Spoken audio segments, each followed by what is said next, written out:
Okay, I want you to close your eyes, and I want you to dream back, imagine back, drift back to 2007. Imagine a new entry to the horror genre. Imagine a game-changing entry into the horror game genre.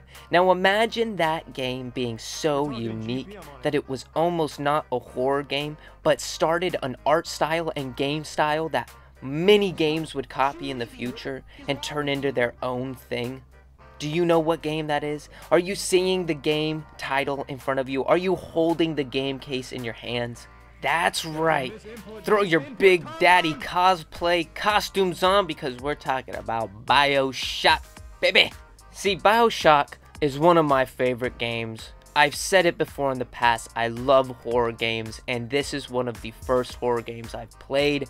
And honestly, there isn't a bad game in the franchise. And as I said before, so many games, I wouldn't say copy the art style, but so many games were inspired by this certain art style and went off and did their own thing with it. You know, I talked about Dishonored recently, and in my opinion, that's one of those games that really drew inspiration from the art style. But honestly, this intro's long enough. Let's just get right into this video on Bioshock. Now, I'm going to be talking about Bioshock as a series rather than just Bioshock 1. If you want to see a video on any of the Bioshock games in particular, definitely let me know in the comments. You know, if you like this video, definitely hit like and subscribe. Stay up to date for all my new videos. Anyways, let's just get right into this. So, this game was released back in 2007, the first Bioshock, and it really started, you know, all the stuff I was talking about, but I bet there was something that a lot of people didn't know, because I didn't know this originally. I knew this from a few years ago, but Bioshock is actually a sequel to another game series. If you've ever heard of a game called System Shock. System Shock was an old, like, doomer shooter way back when, and you know, it was really good. Eventually turning into another game, Bioshock. And people saw Bioshock and it was so different than System Shock that it ended up kind of just being its own thing, and people like me didn't know that that was coming from that other game series, so I just thought that was cool. You might not have known that. Let me know in the comments if you did or not.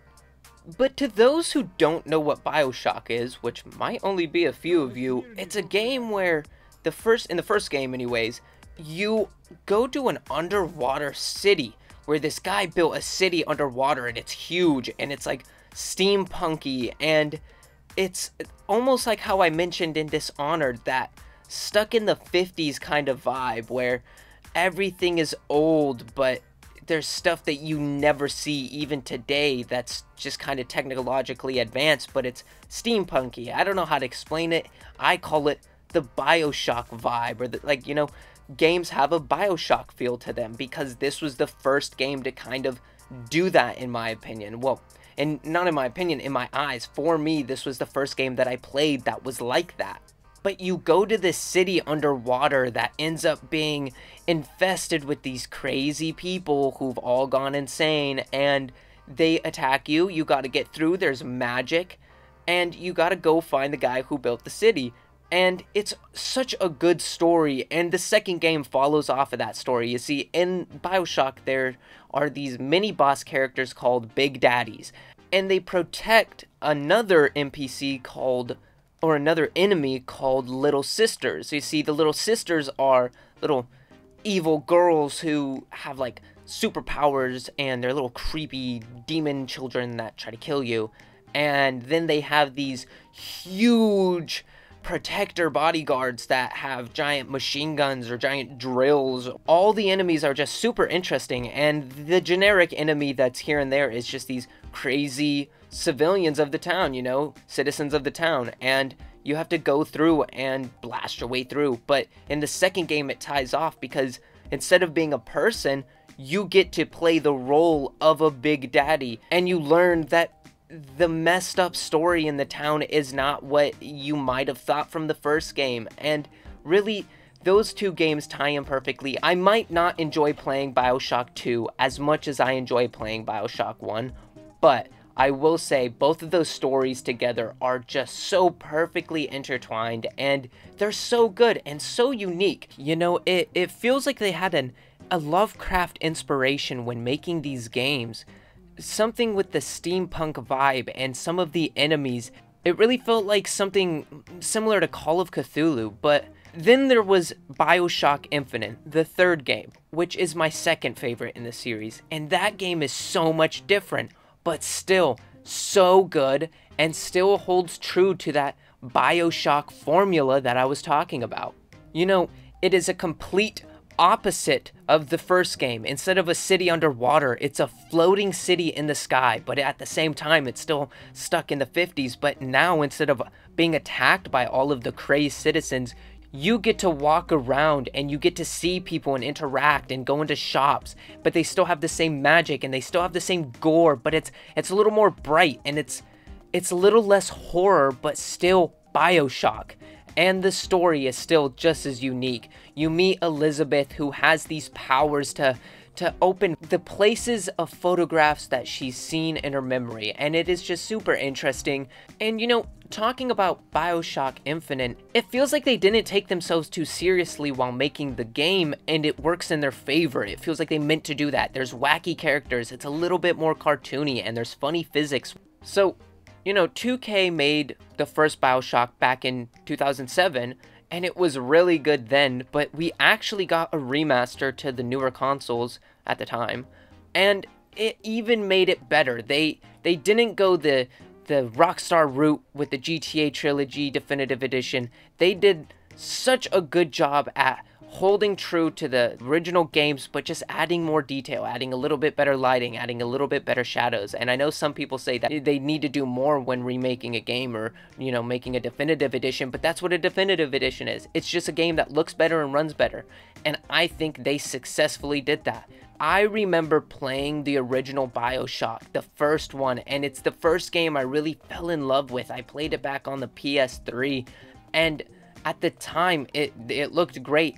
But I remember getting Bioshock on the PC, the definitive edition, and it blew me away. Maybe it's just because I don't remember how the original looked, but they did a really good job on the definitive edition.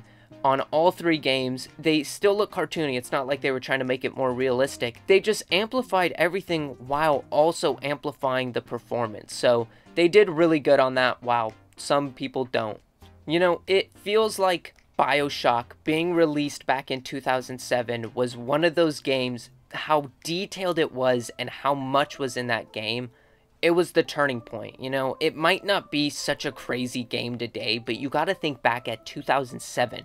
This was the turning point for when games started to get really good, and they started to amplify the graphics, mechanics, physics, everything like that. The detail in the games. And I will say, just around like 2015 or 2016 is when they stopped caring about everything I just said other than graphics, and said, if it looks good, then put it out. And that's really disappointing to see. And it's games like this that make that disappointing to see, because Bioshock was such a good game, and it was such a good game when it was released. It got great reception, and it still gets great reviews today. People still love it today if they haven't played it. But there's games I haven't played, like Dishonored, and I finally gave that one a try, and I absolutely loved it. So if you haven't played Bioshock, definitely go check it out. To be honest, that's about it for this video, so I'm gonna wrap things up.